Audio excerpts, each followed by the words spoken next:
position series, and today we're going to tackle prone, lying on your front, however you like to call it. Really good position to get right, to build on developing your back muscles and protecting your neck and also your abdominal muscles.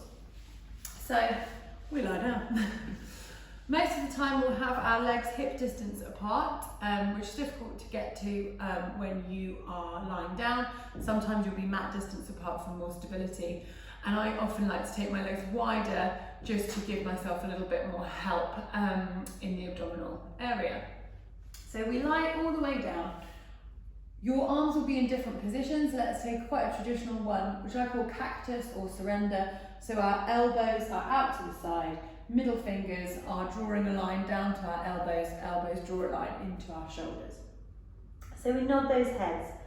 Now lying here, everything kind of relaxes. We've got gravity bearing down on us all the time. And just let that happen to start off with. And then you'll probably need to move your forehead forward as that happens, as you feel that weight of the relaxation. And for me, I actually start to feel a little bit of pain in my lower back if I let gravity do what it wants to do. That's because I'm quite lordotic, I have quite an arched back anyway. And you might be the same, or you might be the opposite, you might have a rounded upper back. Or both. So our foreheads are down. Our shoulders, if they're let to do what they want, will kind of hunch up. So we'll start there. We'll draw our shoulders down away from our ears. So nothing's really moved, but we're already in a better position to engage the right back muscles. Then from here, we'll travel down to our ribs. And we talked about those if you've watched any of the others in the series, where we feel about a gathering in together. So the knitting together. I don't know if any of you remember their kind of 90s or actually now hair clips, and they're called crocodile clips, which have teeth and they come in together. And that's what I always think about the ribs pulling together on our front. So we exhale and close together. Our shoulders are down. So already you might feel a lift off the mat. I always think and cue that you should be able to slide one finger or two fingers underneath your tummy. That doesn't mean that you've got a huge tunnel, a huge gap, but just that you could lift the sides of your tummy off those fingers. And that doesn't also mean loads of physical space, like I said, but it's this sense of lift. So if you let everything go, you'll feel your tummy pushing down on those fingers.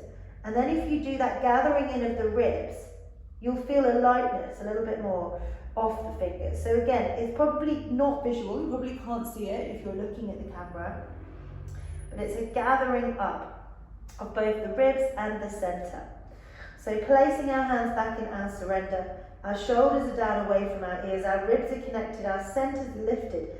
And in doing so, you'll probably feel a tilt of your pelvis. So if you have done the relaxation position video, you know we talk about pelvic tilts, but it feels completely different here in this position. So tilting your pelvis will lengthen your spine away from the base of your ribs. And we don't really want that when we're in relaxation position, but we do in prone. We want that length. So the shoulders, the ribs, the slight tuck of the pelvis. And with that tuck of the pelvis, hopefully you'll feel your glutes switching on. You're not gripping them, but you're switching them on, and your quads are switched on, which might mean your kneecaps lift off the floor and your feet press down on the mat a little bit further. So in this position, we're gathered, we're lifted, our shoulders away from our ears. We can slide our nose forward and we can work into our upper back here, into your legs as well, and keep the abdominals working, moving up into planks, moving up into different things in the prone position. So really good one to get right, but keep listening to your cues in class and you'll get there.